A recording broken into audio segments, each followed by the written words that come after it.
You've got to understand, one thing, you're dealing with people very possibly on the worst day of their lives. I think people who enter a shelter, really what they need most is compassion. They need somebody to listen to them. As a shelter manager or a volunteer, connecting with your clients is extremely important.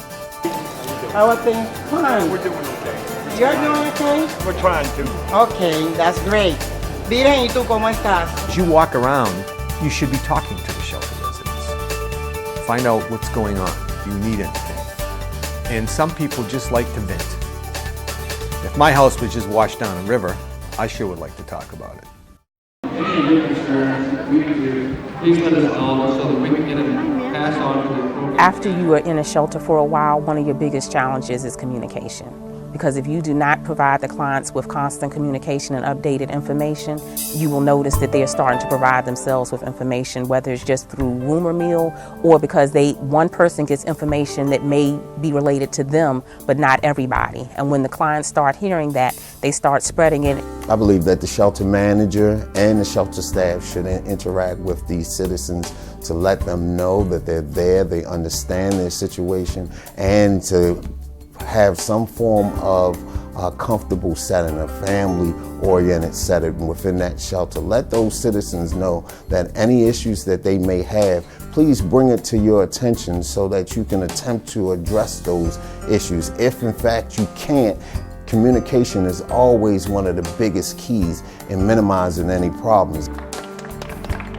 My motto is information is power, and you want to empower the people in this environment as much as you can.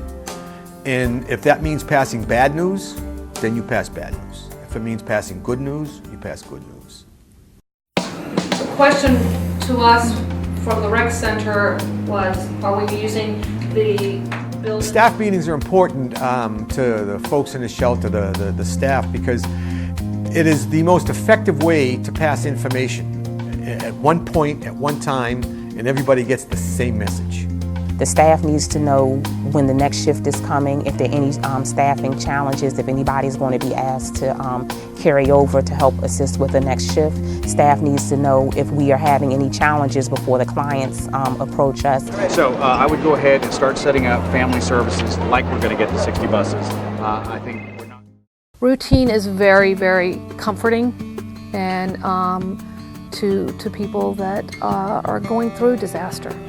They provide not only the staff but the clients with a sense of, we know what's going to happen every day. We know that we're going to have feeding at a certain time, the lights are going to be out at a certain time. It just gives the people a little stability in a very unstable situation. One of the most important things certainly for the shelter was a routine that was clearly communicated to residents, posted in several places around the shelter, in our case bilingual postings, and then adhered to. I think it's a huge advantage when you're able to get shelter residents to volunteer and help with the operation of the shelter. In a shelter environment, residents are more than willing to help. There are people who lead daily lives, who help their neighbors, who do go to work. They're just in an abnormal situation. Here's a whole body of people with different skills, people with different levels of abilities who are willing to help. They are more than willing to do whatever you ask. If you can involve folks, it just makes the shelter a better place to live. You know, even though it's quite different than your own home, it helps create that sympathy and empathy between the staff and the shelter residents.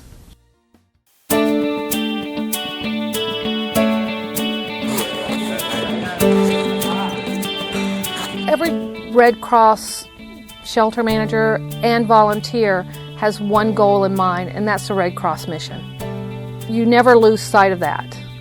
That Red Cross mission is what we live by. And if you keep that in sight, the operation gels. All right, take care. Bye guys, thank you.